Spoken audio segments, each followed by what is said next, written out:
அன்பான நேயர்களே வணக்கம். எல்லாரும் எப்படி இருக்கீங்க?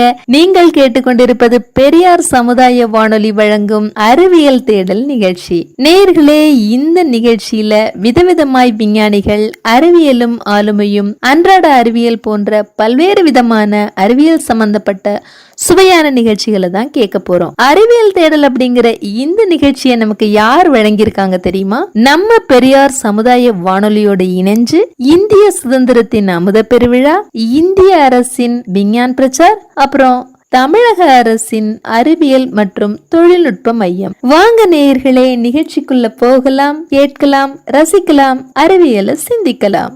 தானானே தானானே தானானே தானானே தானானே தானே நானே தன்ன நன்ன தன்ன நானே. ஆடுவோமே பாடுவோமே அறிவியலை தேடுவோமே, அன்றாட வாழ்க்கையில அறிவியல் தேடுவோம். ஆமா, அன்றாட வாழ்க்கையில அறிவியல் தேடுவோம். தான நன்னே தான நன்னே தான நன்னே தான நன்னே தன நானே தானே நன்னே தன்ன நன்ன தன்ன நானே. குடையாகும் வானத்தில் குவிஞ்சிருக்கும் அறிவியல், குடையாகும் வானத்தில் குவிஞ்சிருக்கும் அறிவியல், அன்றாட வாழ்க்கையிலே அறிவியல் தேடுவோமே. நாம அன்றாட வாழ்க்கையில அறிவியல் தேடுவோமே. தான நன்னே தான நன்னே தன நானே தான நன்னே தன நானே தானே நன்னே தன்ன நன்ன தன்ன நானே தானே தன நானே தானே நன்னே தன்ன நன்ன தன்ன நானே. கால் பதிக்கின்ற மண்ணிலும் குடிக்கின்ற தண்ணீரிலும், கால் பதிக்கும் மண்ணிலும் குடிக்கின்ற தண்ணீரும், கடலோர காற்றிலேயே கலந்திருக்கும் வேதியியல். ஆமா, கடலோர காற்றிலுமே கலந்திருக்கும் வேதியியல். ஆடுவோமே பாடுவோமே அறிவியல் தேடுவோமே, அன்றாட வாழ்க்கையிலே அறிவியல் தேடுவோமே. நாம அன்றாட வாழ்க்கையில அறிவியல் தேடுவோமே. போகின்ற இடமெல்லாம் பொலிவான நுட்பங்கள், போகின்ற இடமெல்லாம் பொலிவான நுட்பங்கள், பொறியியல் வடிவங்களே என்னாலும் தேடுவோமே. நாம பொறியியல் வடிவங்களே என்னாலும் தேடுவோமே. தன்ன நன்னே தன்ன நன்னே தான நன்னே தான நன்னே தன நானே தானே நன்னே தன்ன நன்ன தன்ன நானே. பெரியார் சமுதாய வானொலியில் பேசுறோமே பேசுறோமே, பெரியார் சமுதாய வானொலியில் பேசுறோமே பேசுறோமே. பெரியோரே பிள்ளைகளே கேளுங்கம்மா கேளுங்கம்மாவே, பெரியோரே பிள்ளைகளே கேளுங்கம்மா கேளுங்கம்மாவே. பிரம்மாண்ட அறிவியலை புரிந்து கொள்ள புறப்பட்டு வாருங்கள் தாய்மார்களே தன்ன நன்ன தன்ன நானே தானே, வாருங்கள் தாய்மார்களே தன்ன நன்ன தன்ன நானே.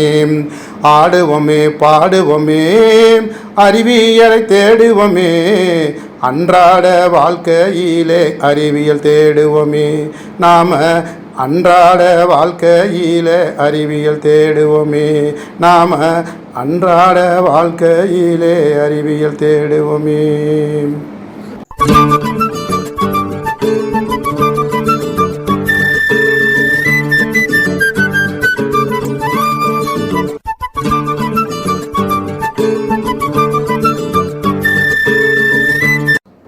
வணக்கம் நேயர்களே, அறிவியல் தேடல் அப்படிங்கிற இந்த நிகழ்ச்சியோட முதல் பகுதியான விதவிதமாய் விஞ்ஞானிகள் அப்படிங்கிற இந்த பகுதியில் நாம் ஒவ்வொரு விஞ்ஞானியை பற்றிய வித்தியாசமான செய்திகளை தான் தெரிஞ்சுக்க போகிறோம். வாங்க நிகழ்ச்சிக்குள்ளே போகலாம்.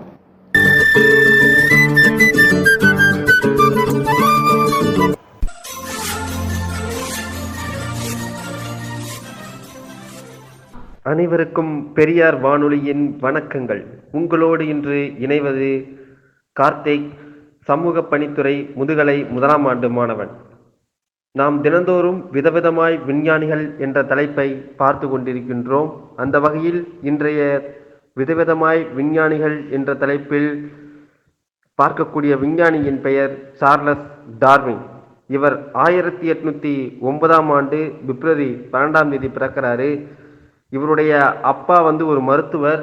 இவருடைய மருத்துவர் ஆக்கணும்னு சொல்லிட்டு இவங்க அப்பா மிகப்பெரிய கனவுகளை வைத்து கொண்டிருந்தார். ஆனால் இவருக்கோ ஆர்வம் சுற்றுச்சூழல் அந்த துறையில் இயந்துவிட்டது. கேம்பிரிட்ஜ் பல்கலைக்கழகத்தில் சுற்றுச்சூழல் பற்றி படிக்கிறாரு, தாவரவியல் பற்றி படிக்கிறாரு, விலங்கியலை பற்றி படிக்கிறாரு. அப்படி படித்து கொண்டே இருக்கும்பொழுது ஒரு கட்டத்தில் பேராசிரியர் என்ற பதவிக்கு வராரு. ஒரு முறை அந்நாட்டில் உள்ள ஒரு கேப்டன், அதாவது ஒரு கப்பலில் உள்ள கேப்டன் தங்களுடன் ஒரு விஞ்ஞானியை அழைத்து செல்ல வேண்டும், சுற்றுச்சூழல் சார்ந்த விஞ்ஞானியை அழைத்து செல்ல வேண்டும் என்று அந்த அரசாங்கத்திடம் கேட்கும் பொழுது சார்லஸ் டார்வினை பரிந்துரை செய்தார்கள். சார்லஸ் டார்வினும் அந்த கேப்டனுடன் அந்த கப்பலிலே சென்று உலகம் முழுக்க அந்த கேப்டனுடன் சேர்ந்து பயணித்து கொண்டிருக்கிறார். அப்பொழுது அவர் ஒரு தீவுகளில் ஆராய்ச்சிகளை மேற்கொள்கிறார். எப்படி இந்த விலங்குகள், இந்த பறவைகள், இந்த தாவரங்கள் எப்படி இங்கு இருக்கின்றன, எப்படி தங்களை தகவமைத்துக் கொள்கின்றன என்ற பல்வேறு செய்திகளை தேடுகிறார். அப்பொழுது தேடும் பொழுதுதான் உலகத்தையே புரட்சியில் புரட்டி போட்டது முக்கியமானவர்களில் யார் என்று சொன்னால் காரல் மார்க்ஸ், அதாவது கம்யூனிஸ்ட் கட்சியின் அறிக்கை என்று சொல்வார்கள். அதற்கு அடுத்தபடியாக சுற்றுச்சூழலில் ஆராய்ச்சிகளுக்கெல்லாம் முதல் வித்தாக செய்தது இவருடைய பணிதான். என்னவென்றால் உயிர்களின் தோற்றம் என்பதை பற்றிய ஒரு மிகப்பெரிய புரட்சிகரமான நூல்களை, இந்த உலகத்தை புரட்டி போடக்கூடிய ஒரு நூலை எழுதினார். அந்த உயிர்களின் தோற்றம் எதை சொல்கிறது என்றால், உயிர் எப்படி படிப்படியாக பரிணாம வளர்ச்சி அடைந்தது. முதலாக குரங்கிலிருந்துதான் மனிதன் வந்தான் என்பதை ஆணித்தனமாக சொல்லியது சார்லஸ் டார்வின் அவர்கள். ஆம், அனைவரும் அன்றைய காலத்திலே சார்லஸ் டார்வினை எதிர்த்தார்கள். ஏன் எதிர்க்கணும்? ஒரு கருத்தை, ஏனென்றால் முதலாக இந்த கருத்தை வைக்கும் பொழுது பல்வேறுபட்ட விமர்சனங்கள் தோன்றின. எப்படி குரங்கிலிருந்து மனிதன் வந்தான், எப்படி வந்தான் என்று. அவர் அடுத்த அந்த உயிர்களின் தோற்றத்திலே அடுத்த ஒரு முக்கியமான கான்செப்ட் என்று சொல்வார்கள், தகவமைத்துக் கொள்ளுதல். எந்த ஒரு உயிரினமும் காலப்போக்கில் தங்களை தகவமைத்துக் கொள்ளவில்லையோ அந்த உயிரினம் தானாக இறந்துவிடும் என்று சொல்வார்கள். அப்படிப்பட்ட ஒரு கொள்கை தான் அவர் எடுத்து வைத்தது. எடுத்துக்காட்டாக டைனோசர். இன்றைய காலத்தில் டைனோசர்கள் இல்லை. காரணம், அவை காலத்துக்கேற்ற அவை தங்களை தகவமைத்துக் கொள்ளவில்லை. இப்படி பல உயிரினங்கள். எடுத்துக்காட்டாக அவர் சொல்லக்கூடியது என்னவென்றால் பனிக்கரடிகள். ஏன் பனிக்கரடிகள் குளிரில் எப்படி அங்கே இருக்கின்றன கேட்கும் பொழுது அவை தங்களை காலப்போக்கில் தகவமைத்துக் கொண்டன. அடர்ந்த ரோமங்களை வைத்தும் நுகரும் தன்மைகளை வைத்தும் அவைகளை தங்களை தகவமைத்துக் கொண்டன என்று அவர் குறிப்பிடுகிறார். அதே போலத்தான் மனிதனும் குரங்கிலிருந்துதான் படிப்படியாக வளர்ச்சி அடைந்து அவன் வந்தான் என்பதை முதலாக இந்த உலகத்திற்கு தாவரவியல் சுற்றுச்சூழல் சார்ந்த புரட்சிகளை ஏற்படுத்தி ஒரு உயிர்களின் தோற்றம் என்ற புரட்சிகரமான புத்தகங்களை எழுதியவர்தான் சார்லஸ் டார்வின். இவர் பல்வேறு விருதுகளை வாங்கியுள்ளார். மேலும் முக்கியமாக சொல்லக்கூடிய கொப்லி விருது, துணைவர் எம்மா பெட்சுட் விருது என்ற பல விருதுகளை வாங்கியுள்ளார். இதை போன்ற பல விதவிதமாய் விஞ்ஞானிகள் என்ற தலைப்பை நாம் நாள்தோறும் தெரிந்து கொள்வோம். மீண்டும் சந்திப்போம்.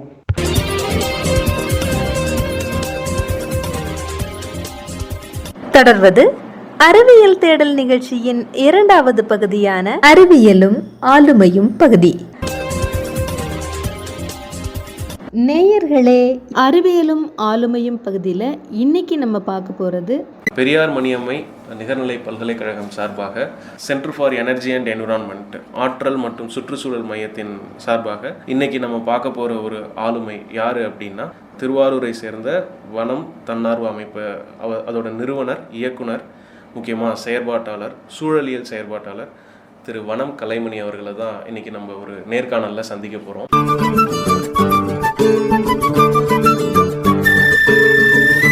வணக்கம் சார். வணக்கம். எப்படி சார் இருக்கீங்க? நல்லா இருக்கேன். நீங்கள் நல்லா இருக்கிறதுனால எங்களை சுற்றுச்சூழலும் ரொம்ப நல்லா இருக்குது சார். உங்களை பற்றிய ஒரு சின்ன அறிமுகம். நான் பிறந்த ஒரு மயிலாடுதுறை, இப்போது மயிலாடுதுறை மாவட்டமாக இருக்கிற மயிலாடுதுறை மாவட்டத்தில் கோமல் பக்கத்தில் இருக்கிற குழையூர் அப்படிங்கிற கிராமம். நான் பிஎஸ்சி பாட்டனி மயிலாடுதுறை மன்னமத்தில் ஏவிசி காலேஜ்லேயும், எம்எஸ்சி வைல்ட் லைஃப் பயாலஜி அதே காலேஜ்லேயும் முடிச்சிருக்கேன் நான். சிறப்பு சார். சார், இப்போது நீங்கள் இந்த செயற்பாட்டுக்குள்ளே வந்து எத்தனை வருஷம் ஆச்சு சார்? 1996 யூஜி காலேஜில் சேர்ந்தப்போ ஸ்டார்ட் பண்ணுது இந்த மரம் நடுறது விஷயத்தை. மரம் நடுறது தொடர்ந்து இது வரைக்கும் பண்ணிகிட்டு இருக்கோம். மரம் நடுதல் வந்து இப்போது எல்லாருமே வந்து ஒரு விழா அப்படின்னா மரம் நடுறது, ஒரு கல்யாணம், ஒரு வீட்டு ஃபங்க்ஷன், இதுக்கெல்லாம் மரம் நடுறது அப்படிங்கிறது வந்து ஒரு இயல்பாக போயிட்டுருக்கு சார். அதை தாண்டி இந்த மரம் நடுதல் அப்படிங்கிற விஷயத்த எந்த அளவுக்கு நீங்கள் எடுத்துகிட்டு போயிருக்கீங்க, அப்படி உங்கள் பார்வையில் அதை நீங்கள் எந்த அளவுக்கு எடுத்துகிட்டு போயிருக்கீங்க சார்? மரம் நடுறதுங்கிறது வந்து அது வந்து ஒரு வாழ்வியல் முறை. எப்படி சாப்பிட்றோம், தூங்குறோம், குளிக்கிறோம், வெளில கிளம்பி போயிட்டு வரோம், அது மாதிரி வந்து தமிழர்களுடைய வாழ்வியலோடு இணைந்த ஒரு விஷயம் மரம் நடுறதுங்கிறது. அது ஒரு விழா எடுத்து செய்யணுங்கிறது அல்லது வந்து ஒரு முக்கியமான தினத்தில் தான் மரம் நடணும் அப்படிங்கிறத தாண்டி வந்து தொடர்ந்து அதை பண்ணிக்கிட்டே இருக்க வேண்டிய விஷயம். இன்றைக்கி இருக்கிற காலகட்டத்தில் வந்து அதோட தேவை அதிகமாக இருக்கிறதுனால நம்ம தொடர்ந்து அதை வந்து வருகின்ற தலைமுறைக்கு வந்து அதை வந்து ஒரு வாழ்வியல் முறையாக கற்றுக் கொடுக்க வேண்டிய கடமை நம்ம எல்லாருக்குமே இருக்குது. அதை நோக்கி தான் நம்ம இப்போ செயல்பட்டுக்கிட்டு இருக்கிறோம். அதோட அடிப்படையில் தான் நம்ம இப்போ செயல்பட்டுக்கிட்டு இருக்கோம். நீடித்த வளர்ச்சி, நிலையான வளர்ச்சி, சஸ்டைனபிள் டெவலப்மெண்ட். கண்டிப்பாக அந்த பாதையை நோக்கி நீங்கள் பயணிக்கும் போது உங்களுக்கு வந்து நாங்கள் எல்லாருமே உறுதுணையாக இருப்போன்றதை வந்து உறுதியாக சொல்கிறோம் சார். நன்றி. முடிக்க போகிறீங்களா? இல்லை சார், அதுக்குள்ளே முடிக்க மாட்டேன். இன்னும் உங்ககிட்ட கேட்க வேண்டியது நிறையா இருக்குது. அதாவது சார், இப்போது இந்த மரம் நடுதலை வந்து அல்லது இந்த சூழலியல் சார்பான விஷயங்கள் மக்களுக்கு ஒரு தினசரி ப்ராக்டிஸ், அதாவது தினசரி செயல்பாட்டில் தண்ணி குடிக்கிறது போலவும் சாப்பிட்றது போலவுமான ஒரு விஷயமா இந்த சூழலியல் செயற்பாட்டுக்கு ஏதாவது ஒரு செயல், இதை நீங்கள் டெய்லி பண்ணுனா நல்லாயிருக்கும், இது தினசரி நடவடிக்கையாக உங்களுக்கு இருந்தால் நல்லாயிருக்கும் அப்படின்னு நீங்கள் ஏதாவது ஒன்று மக்கள் சொல்லுங்கள் சார். அதுலேருந்து ரொம்ப விலகி போயிட்டோம். நம்ம அதை வந்து இந்த விஷயம்லாம் செய்கிறதுக்கு ஒரு தனிப்பட்ட குழு இருக்குது. சூழலியல் சம்மந்தமாக ஒரு செயல்பாடுகள் பண்ணுறதுக்கு இதுக்கான ஆட்கள் தனியாக இருக்கிறாங்க. இதுக்கான ஒரு சேவை அமைப்பு இருக்குது. இந்த ஆள் தான் இந்த விஷயத்தை பண்ணோம் அப்படிங்கிற ஒரு மனநிலைக்கு வந்து இன்றைக்கி சமூகத்தில் நமக்கு வந்து பார்வை வந்துடுச்சு. அதை தாண்டி வந்து இந்த பூமியில் யாரெல்லாம் நல்ல தண்ணி வேணும், சந்ததிக்கு நல்ல காற்று வேணும், நல்ல நிலம் கொடுக்க நினைக்கிறாங்களோ அவங்க எல்லாருமே வந்து தினசரி வாழ்க்கையில் ஒவ்வொரு நடவடிக்கையிலும் அவங்க கவனித்து செய்ய வேண்டிய விஷயம் இந்த சூழலியல் பாதுகாப்புங்கிறது. ஏன்னா நம்ம தவற விடுற நம்ம ஒவ்வொரு அடியிலையுமே வந்து இந்த பூமிக்கு பாதிப்பு ஏற்படுத்துகிற நிறைய விஷயத்த பண்ணிகிட்டு இருக்கோம். கேஷுவலாக இது எவ்வளோ பெரிய பாதிப்பில் நம்மளை கொண்டு போய் விட போகுது அப்படிங்கிறது தெரியாமல் வந்து அந்த விஷயத்தில் நம்ம பாட்டுக்கு வந்துட்டு இருக்கோம். உதாரணத்துக்கு வந்து இன்றைக்கி இந்த பிளாஸ்டிக், அந்த நெகிழி அப்படிங்கிற பயன்பாடுங்கிறது வந்து பெரிய அளவில் ஒரு காய்கறி கடைக்கு போனால் ஒரு இங்கேருந்து அதுக்கு தான் போகிறோங்கிறதுக்கு காசு எடுத்துக்கிறோம். ஆனால் அது வாங்குறதுக்கு ஒரு பையை எடுத்துகிட்டு போகணும் அல்லது வந்து நம்ம வீட்டிலேருந்து ஒரு பாத்திரம் எடுத்துகிட்டு போகணுங்கிற ஒரு மனநிலை இல்லாத போயிட்டோம். அங்கே போனால் நமக்கு ஒரு பையில் ஏதாவது போட்டு கொடுத்துருவாங்க. ஆனால் காசு இல்லாமல் அவங்க தரமாட்டாங்க. ஆனால் பை காசு கொடுத்து வாங்குறதுக்கு தயாராக இருக்கும். ஆமாம், அது மாதிரி ஒரு மனநிலையில் வந்துட்டோம். அது போகிற போக்கில் அங்கேருந்து எடுத்துகிட்டு வந்து ஒரு 10 நிமிஷத்தில் நம்ம பயன்படுத்தி தூக்கிடுற அந்த ஒன் டைம் யூஸ் பண்ணுறது பிளாஸ்டிக் கிட்டத்தட்ட 60% பிளாஸ்டிக் வந்து இன்றைக்கி பூமியை பெரிய அளவில் மாசுபடுத்திகிட்டு இருக்குங்கிறது வந்து நம்ம உணரணும். அதை நம்ம போகிற போக்கில் செஞ்சுட்டு போகிற இந்த விஷயம் சர்வசாதாரணமாக ஒரு பிளாஸ்டிக் பையிலேயே ஒரு மிக்சர் வாங்கினாலும் அதை போட்டு எடுத்துகிட்டு போகிறதுக்கு ஒரு பிளாஸ்டிக் பை அவன் தேவையில்லாமல் நம்மளும் வாங்குகிறோம், கடைக்காரங்களும் அதை திணிக்கிற ஒரு மனநிலையில் இருக்கிறாங்க. இதுதான் வந்து நம்ம வந்து நம்மளை அறியாமல் தினசரி வாழ்க்கையில் நம்ம எவ்வளோ பெரிய ஆபத்தான விஷயத்துக்கு நம்ம பூமியும் சந்ததியும் எடுத்துகிட்டு போகிறோங்கிறதுக்கு ஒரு பெரிய உதாரணம். அப்போ வந்து இதை பற்றின புரிதல் வந்து பொதுமக்களுக்கு குறிப்பாக இளைய தலைமுறைக்கு வந்து நம்ம கொண்டு வர வேண்டிய அவசியம் வந்து நமக்கு இதை தினசரி ஒரு மாற்றமாக செஞ்சாலே ஒரு ஹெல்ப்பாக இருக்கும். கண்டிப்பாக. இப்போது 6-7 வருஷத்துக்கு மேலே நான் யூஸ் பண்ணுறதே கிடையாது. சூப்பர். பிளாஸ்டிக் பையை யூஸ் பண்ணுறது அருமையான விஷயம். அது மாதிரி பிளாஸ்டிக் பேக்கில் கவர் பண்ண பொருட்கள் வாங்குறது கிடையாது. வாட்டர் பாட்டில் யூஸ் பண்ணி கிட்டத்தட்ட 8-9 வருஷத்துக்கு மேலே ஆகிடுச்சு. அருமை சார். எங்கே போனாலும் தண்ணி கொண்டு போயிடுதுன்னு வச்சுக்கலாம். தண்ணி தொண்டையே அடைக்கிற மாதிரி இருந்தால் கூட நான் வாங்குறது கிடையாது. எவ்வளோ சிரமமாக இருந்தாலும் வச்சுக்கலாம். எதுக்கு இந்த விஷயத்த சொல்கிறேன், நான் ஒரு ஆளால் பெரிய அளவில் மாற்றத்தை ஏற்படுத்த முடியாது. நம்ம மற்றவங்களுக்கு சொல்கிறோம் அந்த விஷயத்தை நீங்கள் செய்யாதீங்கன்னு சொல்கிறப்போ நாமளும் அதுபடி நடந்துட்டால் தான் நம்ம மனசாட்சி உறுத்தல் இல்லாமல் கண்டிப்பாக அந்த விஷயத்தை கண்டிப்பாக. திருமண வீட்டில் இப்போ விசேஷங்களில் வந்து வைக்கிற தண்ணி பாட்டில் நீங்கள் கவனிச்சு பார்த்தீங்கன்னா தெரியும், ஃபுல்லாக குடிச்சவங்க யாருமே இருக்க மாட்டாங்க. ஆமாம் சார். கால் டப்பா அரை டப்பா தான் இருக்கும். அப்படியே அதை வச்சிருவாங்க. அப்படியே வச்சிருவாங்க. ஒன்று இதில் வந்து பூமியோட தண்ணியை வந்து நம்ம ராட்சத்தை பம்பு போட்டு நம்ம நிறைய கார்பரேட் வந்து உறிஞ்சி எடுத்துக்கிட்டு இருக்கிறோம் பூமியிலேருந்து. குடிக்கிற தண்ணியோட அளவு வந்து 3% 0.74 இருக்குதுன்னு நமக்கு தெரியுது. அந்த நல்ல தண்ணியை தான் நம்ம இப்படி வேஸ்ட் பண்ணுறோம். ஆமாம் இல்லைங்களா? அப்போ தண்ணி பிரச்சனையும் இது கூடவே சேர்ந்து வருது. இன்னொரு விஷயம், அதை எங்கே டிஸ்போஸ் பண்ணுறாங்க ப்ராப்பராக அந்த பிளாஸ்டிக் பாட்டிலில் பண்ணுறாங்கன்னு யாருக்குமே தெரியல. ஒரு நாளைக்கு தஞ்சாவூர்லேருந்து சென்னையில் போய் நின்றுச்சுன்னா ட்ரெயின் கிட்டத்தட்ட 1000 2000 ஒரு ட்ரெயின்லேயே 2000 3000 பிளாஸ்டிக் பாட்டில்ஸ் வந்து வெளியில் வருது. அதை ப்ராப்பராக டிஸ்போஸ் பண்ணி அதை எங்கே கொண்டு போகிறாங்கங்கிற விஷயம் யார், நம்ம தண்ணி குடிச்சும் தூக்கி எறிஞ்சோம். அந்த மாதிரி ஒரு மனநிலை தான் இருந்துகிட்டு இருக்கு. அது என்னுடைய குப்பை இல்லை அப்படின்ற மாதிரி தான் ஒரு சொல்கிறது முக்கியமான விஷயம். என் குப்பை என் பொறுப்பு அப்படிங்கிற இது வந்தால் தான் இந்த குப்பை என்னோட பொறுப்பு, இதை நான் எப்படி ப்ராப்பராக டிஸ்போஸ் பண்ணுறேன் அப்படிங்கிற எண்ணமும் இந்த பயமும் அவங்களுக்கு வந்தால் தான் அதை வந்து அவங்க வாங்குறத நம்ம வந்து கரெக்டான இப்போ ஒரு வார்த்தை சொன்னீங்க சார். என்னத்தை தாண்டி பயம் அந்த பயம் இருந்தால் தான் அந்த பயத்தை ஏற்படுத்த வேண்டிய பொறுப்பு நமக்கு இருக்குது. அதாவது வந்து அதனால் என்ன மாதிரி பாதிப்புகள் இருக்குது விளைவுகள் இருக்குங்கிறது தெரிஞ்சாவே ஓரளவுக்கு வந்து ஒரு பயம் வரும். அந்த பயத்தை ஏற்படுத்தணும் முக்கியமாக மக்களுக்கு. பயம் வந்தால் தான் இப்போ கோவிட் வந்தால் வெளியில் போனால் உனக்கு பிரச்சனை ஆகிடும், நீ இத்தனை நாள் இது மாதிரி ஆகிடும் ஒரு பயம் வந்த பிறகு தானே வெளியில் போகிறது நிறுத்தினாங்க. அது மாதிரி ஒரு அச்சுறுத்தலை வந்து அவங்களுக்கு இருக்குங்கிறது வந்து அவங்களுக்கு கொண்டு வரணும். மக்களுக்கு விழிப்புணர்வை தாண்டி இந்த பயத்தை ஏற்படுத்தணும். எதிர்காலத்தில் வந்து இப்போலாம் கிராமத்துக்குள்ளே ஊருக்கு போயிருந்தோம் ஒரு வாரத்துக்கு முன்னாடி, நான் குதித்து விளையாடின ஆற்று இடத்துலலாம் இப்போ வந்து பிளாஸ்டிக் கொட்டியிருக்கிறாங்க. இப்போ நகரத்தில் குப்பை கொட்டுறதை தாண்டி கிராமத்தில் கூட ஆற்றுல நீர்நிலைகளில் இப்போ குப்பை கொட்டுற இடமா மாறிட்டு இருக்கு. அது ரொம்ப கொடுமையான விஷயம். அதெல்லாம் வந்து குப்பை கொட்டுறது அவங்க வீட்டுக்கு பின்னாடி கொண்டு போய் குப்பை கொட்டுற இடமா மாற்றிட்டாங்க. ஆமாம். நீர்நிலைகள் வந்து நிறைய இடத்த வந்து குப்பை போட்டே கொஞ்சம் கொஞ்சமாக மூடி அதில் பில்டிங் பண்ணுற அளவுக்கு வந்துட்டாங்க. ஃபவுண்டேஷன் குப்பையில் போட்டு குப்பை ஃபவுண்டேஷன் அது மாதிரி போட வந்துட்டாங்கன்னு வச்சுக்கலாம். இதில் உள்ள ஆபத்தை உணரணும் மக்கள். அதுதான் ரொம்ப கவலையாகவும் இருக்குது. அது நம்ம அதுக்கு வந்து நிறைய அளவில் வந்து மக்களுக்கு விழிப்புணர்வு ஏற்படுத்தணும். அதை ஃபார்மாலிட்டிஸ்க்கான விஷயமா எதுவுமே கொண்டு போயிடக்கூடாது. இன்றைக்கி ஒரு டே செலிப்ரேட் பண்ணுறோம், அன்றைக்கி வந்து எல்லாத்தையும் கூட்டி ஒரு ஃபோட்டோ எடுத்துகிட்டு பத்திரிகையில் ஒரு செய்தி அப்படிங்கிற மாதிரி ஒரு சூழ்நிலையே இன்ஸ்டியூஷன் பண்ணிடக்கூடாது. அதில் கலந்துக்கிற ஒரு 50 ஸ்டூடெண்ட்டுக்கும் இதில் உள்ள பாதிப்பு என்னன்ட்டு அவன் உணரணும். எதிர்காலத்தில் அது சம்மந்தமாக அவன் பண்ணவே கூடாது மாதிரி தப்பு அப்படிங்கிற மாதிரி நம்ம கொண்டு வந்தால் தான் கண்டிப்பாக சார். இந்த ஒரு விஷயத்தை பொறுத்த வரைக்கும் என்னால் பெருமையாக என்ன சொல்ல முடியும் அப்படின்னா, அதிர்ஷ்டவசமாக நான் வந்து இதே பல்கலைக்கழகத்தில் படித்த நான் தான் ஒரு முறை இந்த மாதிரியான இதே சென்டர் ஃபார் எனர்ஜி அண்ட் என்விரான்மெண்ட்டில் ஒரு ஆக்டிவிட்டி செயல்பாடு கருதி நாங்கள் வந்து தஞ்சாவூர் புதிய பேருந்து நிலையத்தில் வந்து திறந்தவெளி மலம் கழிப்பதற்கு எதிராக வந்து நாங்கள் வந்து ஒரு பிரச்சாரத்தை மேற்கொள்கிறோம். அந்த பிரச்சாரம் எனக்கு அதுக்கு முன்னாடியே அந்த ஒரு எண்ணம் வந்து தீர்க்கமாக என் மனசில் இருந்துச்சு. அந்த பிரச்சாரம் வந்து அதை இன்னும் அது வரைக்கும் என் மனசில் மட்டும்தான் இருந்துச்சு. நான் செயல்பாட்டு அளவில் இருந்தேன். அதுக்கப்புறம் அதை நான் பிரச்சாரமும் பண்ண ஆரம்பித்தேன் எல்லாருக்கிட்டையும். இன்றைக்கி நான் தைரியமாக சொல்லுவேன், எது வரைக்கும் நான் வந்து திறந்த வெளியில் வந்து சிறுநீரோ மலமோ கழிக்கிறது கிடையாது.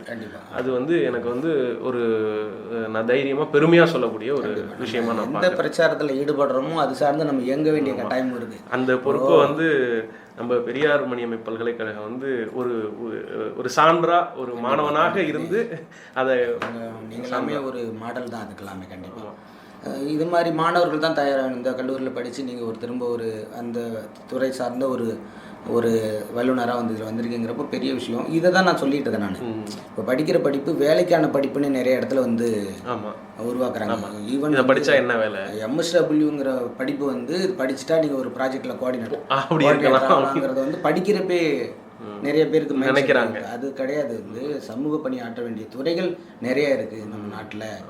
நம்மளோட தேவை அவங்களுக்கு டெக்னிக்கலான இன்புட் கொடுக்குறது, அதுக்கான ஃபண்ட் சோர்ஸஸ் எங்கே இருக்குன்னு பார்த்து தேடுறது, அது மாதிரி நிறைய இருக்குது. இப்போ இந்த விஷயத்தை பொறுத்தளவுக்கு வந்து அந்த மாணவர்கள் அதை ஈடுபடுத்துறதப்போ வந்து அவங்க அதை சார்ந்து இயங்குறவங்களாம் நம்ம மாற்ற வேண்டிய கடமை வந்து நமக்கு இருக்குது. அவங்க போனாங்கன்னா வீட்டில் சொல்லுவாங்க, பேரண்ட்ஸ் போனாங்கன்னா பேரண்ட்ஸ் கிட்ட சொல்லுவாங்க, இது மாதிரி நீங்கள் பயன்படுத்தக்கூடாது, இந்த மாதிரி நான் செஞ்சுட்டு இருக்கேன்னு சொல்லுவேன். இப்போ எங்கள் வீட்டிலலாம் பிளாஸ்டிக் வந்து அம்மா எல்லாமே பயப்படுவாங்க. என் மிஸ்ஸஸ் வந்து காய்கறிலாம் வந்து இப்போ பை இல்லாமல் சாரிலெல்லாம் வாங்கிட்டு வந்திருக்காங்க. சூப்பர். மேக்ஸிமம் வந்து வண்டியோட டிக்கி யூஸ் பண்ணுறது, இல்லாத டைமில் வந்து வாங்குறது, இது மாதிரி யூஸ் பண்ணி பயப்படும்.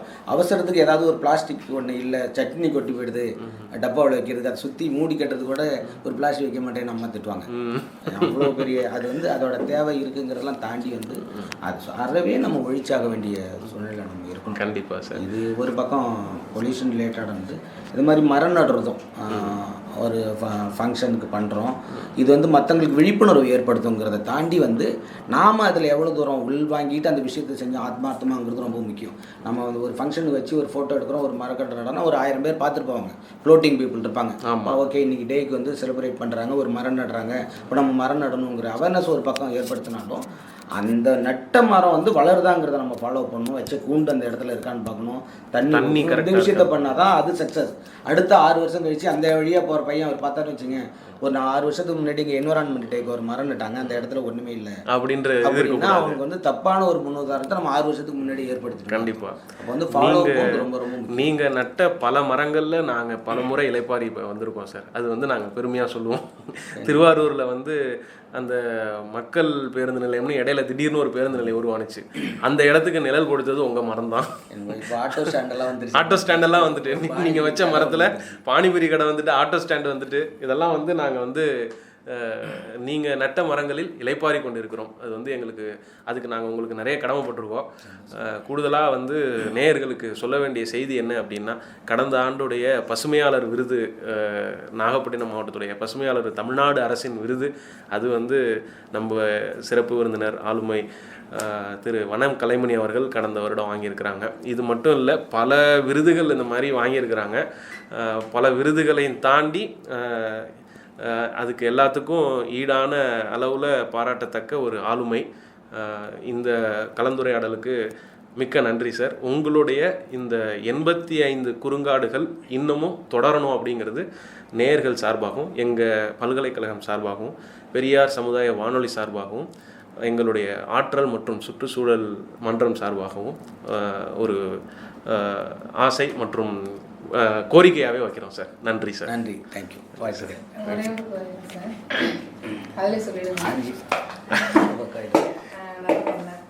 இப்போ நீங்கள் இந்த மாதிரி செயல்கள்லாம் செஞ்சீங்க சார், மரம் நடுதல். நான் என்னோட கொஸ்டின் போட சார் அதை ஆன்சர் பண்ணுறது நான் பேசுகிறேன். இப்போ நீங்கள் இந்த மாதிரி செயல்கள் செய்கிறதுக்கு உங்களை தூண்டின விஷயம் வந்து என்ன, செய்தி வந்து என்னவா இருக்கும்? நீங்கள் படித்த பாடங்கள்லேருந்து அதோட தாக்கம் அதிகமாக இருந்ததுனாலயா, இல்லை வேறு எதனாவது ஒரு காரணம் இருக்கா சார்? ஏன்னா எல்லாரும் வந்து இந்த மாதிரி செய்ய போகிறதில்ல. கண்டிப்பாக. ஆக்சுவலாக காலேஜ் படிக்கிறப்போ ஆக்சுவலாக ஃப்ரெண்ட்ஸ் கூட ஜாலியாக சேர்ந்து மரம் நட்டது தான். அது ஒன்றும் பெருசாக பெரிய அளவில் பண்ணணுங்கிற எண்ணெல்லாம் அப்போ எதுவும் கிடையாது.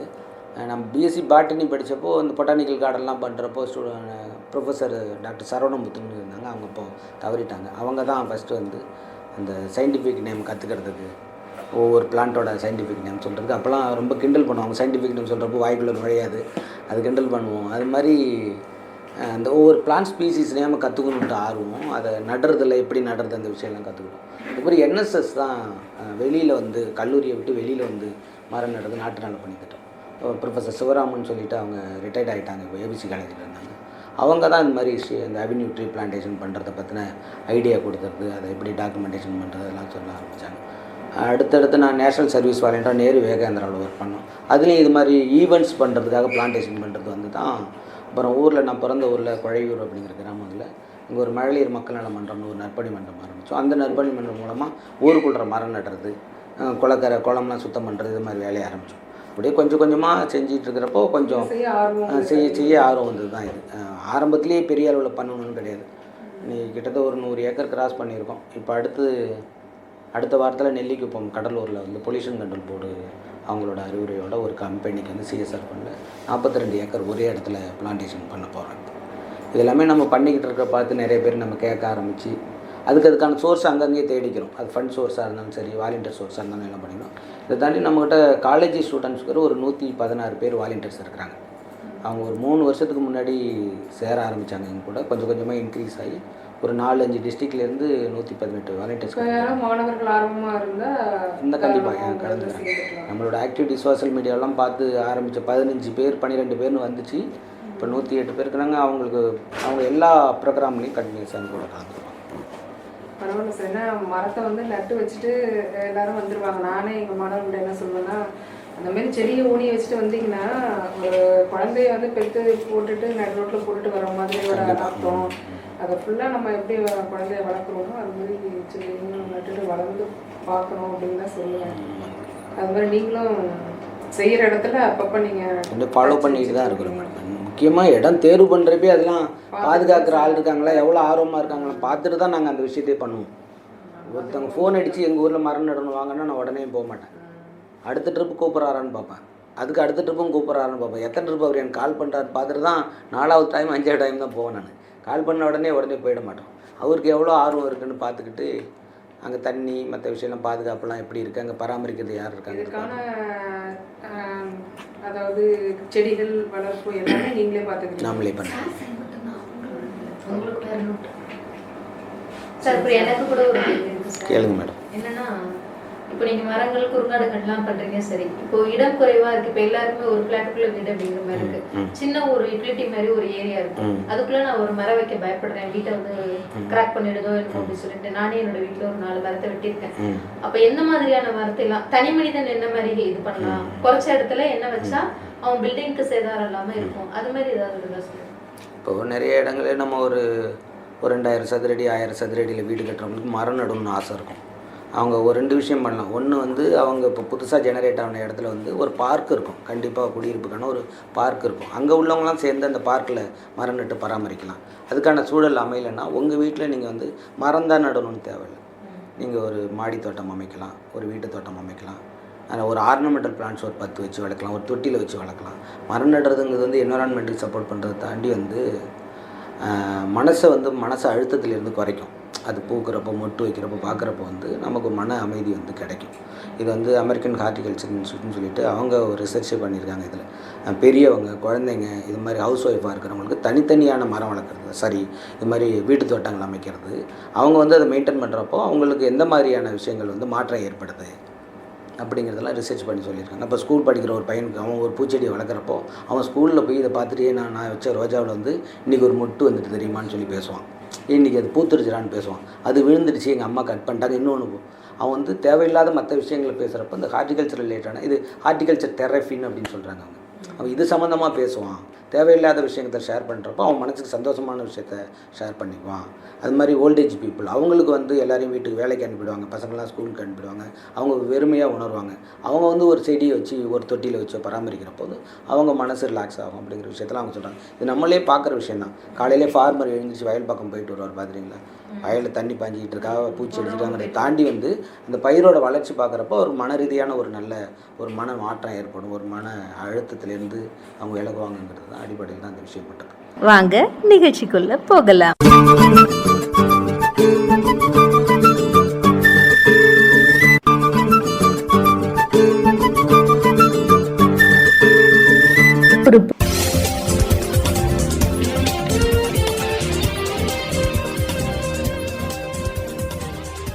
வணக்கம் நேயர்களே, இப்போ நம்ம அறிவியல் தேடல் நிகழ்ச்சியோட 3ஆம் பகுதியான அன்றாட அறிவியல் பகுதிக்கு வந்துட்டோம். பெரியார் சமுதாய வானொலி 90.4 நேயர்கள் அனைவருக்கும் எனது வணக்கம். ஒவ்வொரு வருஷமும் பிப்ரவரி மாதம் 28ஆம் தேதியை நம்ம நாடு தேசிய அறிவியல் நாளாக கடைபிடிச்சு அன்னைக்கு நிறைய விழாக்களை எல்லாம் எடுத்துட்ருக்காங்க. இது நம்ம எல்லாருக்குமே தெரிஞ்ச விஷயம். ஆனால் எதுக்காக இந்த தினத்தை நம்ம அறிவியல் தினம் அப்படின்னு கொண்டாடுறோம் அப்படிங்கிறத பற்றி தான் இன்றைக்கி நிகழ்ச்சியில் பார்க்க போகிறோம். 1986 வருஷம் மத்திய அறிவியல் தொழில்நுட்பத்துறை நம்ம மாநிலத்தில் பிறந்து நோபல் பரிசு பெற்று இந்த உலகத்துக்கே ராமன் விளைவு, அதாவது ராமன் எஃபெக்ட் அப்படிங்கிற ஒரு மிகச்சிறந்த ஆய்வினை கொடுத்த சர் சிவி ராமன் அவர்களுடைய நினைவாக அவர் இந்த சிறப்பு வாய்ந்த கோட்பாட்டை கண்டுபிடித்த நாளான பிப்ரவரி 28 அப்படிங்கிற தினத்தை தேசிய அறிவியல் நாளாக மத்திய அரசு அறிவித்து கொண்டாடிட்டு வராங்க. நன்றி நேயர்களே. உங்கள் ஹேண்ட்லி.